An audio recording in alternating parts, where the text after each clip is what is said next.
Hi colleagues, my name is David Bass. I'm Advanced HE's Associate Director for EDI. I'm really disappointed that I'm not able to join you in Oxford for the Diversity Interventions Conference. I am pleased though that I can share this video and discuss how we're planning to deliver one of our strategic priorities, exploring what we're calling an integrated framework for equality in a UK context. But I want to be really transparent in explaining our thinking, the drivers for this work, and what we hope it will look like. I want to start with the sector context briefly and many of the conversations that we've had with colleagues in different roles across the sector and probably with many of you here today. I see three really important sector trends across the UK landscape. The first is an increase in the strategic importance and positioning of our work on EDI. The second is the increased financial pressure and emphasis on efficiency across the sector, but that's coupled with an increasing pressure and expectation from students and staff on seeing tangible progress in addressing key inequalities. And then third, we really can't ignore the increased conflict and contention around EDI that we're seeing in government, in the media, and increasingly in our sector. All of this means, I think, that we have to prioritize effectiveness and flexibility in our EDI work. A key commitment of Advanced HE's strategy is to determine the potential to deliver an integrated framework for equality in relation to our UK charters, respecting the diversity of our members and their context. I'm using scare quotes, partly because I think language is really important, and we've not quite got the language right around this. We're not talking about smushing together Athena Swan and the Race Equality Charter. This is something different. It might sit alongside or instead of or with the other charters. We really want to be transparent as we take this work ahead. And so we're taking a sector and member-led approach to scoping what that framework might look like. As I've mentioned, the intention of the framework is to provide greater flexibility and autonomy for institutions in taking forwards equality-related activity in a way that is more strategic, more integrated and intersectional, more focused on local priorities, and more responsive to an individual institution's context. The framework should support institutions that choose to engage with this option through the development and integration of the existing initiatives that are already seeking to address inequality within a given institution. But we also want to encourage new approaches and innovation to support greater inclusion and representation in higher education and research.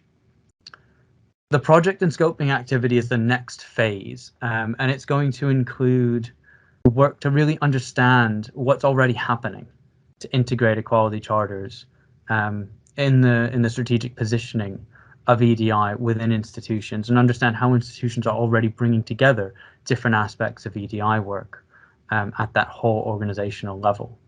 The stage one scoping work will also explore the opportunities and benefits of this type of integrated framework. We think there are potential benefits around improved efficiency and streamlining a more flexible process, and that flexibility to focus on institutional and local evidence.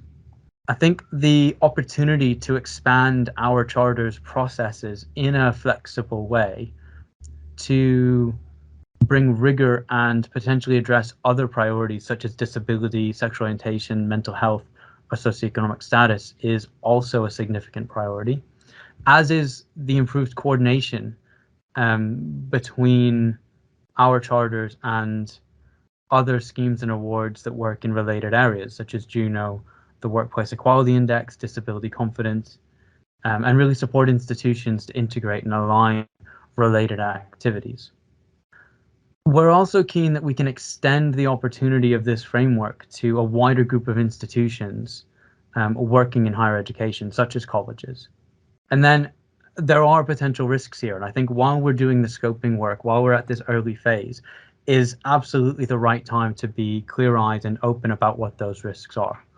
I'm particularly concerned about the loss of focus and impact on race and gender equality, areas where With gender, we've made some progress as a sector, but there's still a lot of work to be done.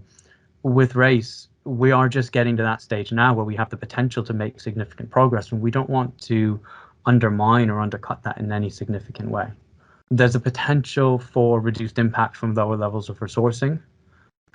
We're also concerned about the loss of reputational institutional capital that members have built through Athena Swan and the Race Equality Charter in the UK, if institutions do in fact choose to move away from those models.